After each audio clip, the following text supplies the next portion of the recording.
I'm going to do a little brief introduction for Amy, because I think that one of the things that we talk about a lot is that we're leaving a 20th century media construct, which, if you looked at 20th century media of television and radio and newspapers, the basic and a hardline phone in your house, we're moving to this 21st century media construct, which is increasingly internet, mobile devices, things that used to be known as phones, whatever they're going to be called. Right?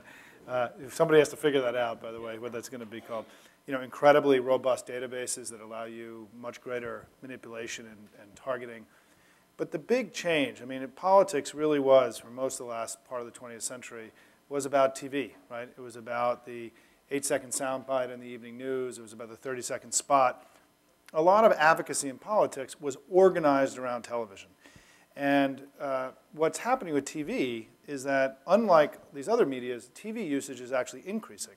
Right? This is an important thing to recognize, that TV is not losing eyeballs the way that newspapers and radio, or listeners the way radio is, or landline phones. It's actually increasing viewers, but it's changing radically. And television, when I graduated from college in 1985, 90% of anybody watching a television was watching live broadcast television. Today, that number is about a third. You're seeing this explosion of number of channels. You're seeing, obviously, DVRs are going to have an incredible impact on TV in a way that I don't think we've really even begun to understand in the political space, because we're really talking about a third, 40% of all voters have the ability to use DVRs today. That number is going to continue to increase.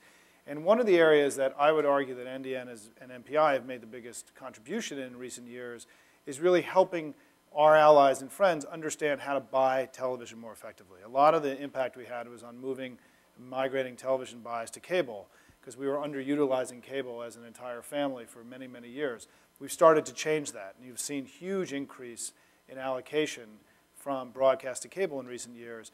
But what's going to happen going forward is, I think, one of the most exciting areas for all of us in this business is going to be figuring out how to use these more precise geo-targeting, demographic targeting tools that we have to buy television, which is still this dominant, incredibly powerful medium. I know, for example, that what's happened in my own house with us having this, the DVR box and all these television channels and video on demand, is that I watch more TV than I used to, God forbid. But I watch what I want. I watch what I want to watch. I was able to watch every Met game, right, in the final terrible 3 weeks of last season. Games that I would not have watched otherwise, right, because I had the ability to buy this package. And I think one of the things we have to recognize is that TV is a growing medium and being reinforced by now viral video, and the convergence that's coming. And I think one of the areas that is going to be really the most interesting, that is too easy to dismiss, I think, as we all get excited about all this cool internet stuff, right, is that old thing called television, which is still the dominant media of our day, at least for now. And so we have somebody here today who I think understands this as well as anybody I've talked to in politics. Welcome, Amy. Thank you. Come on up.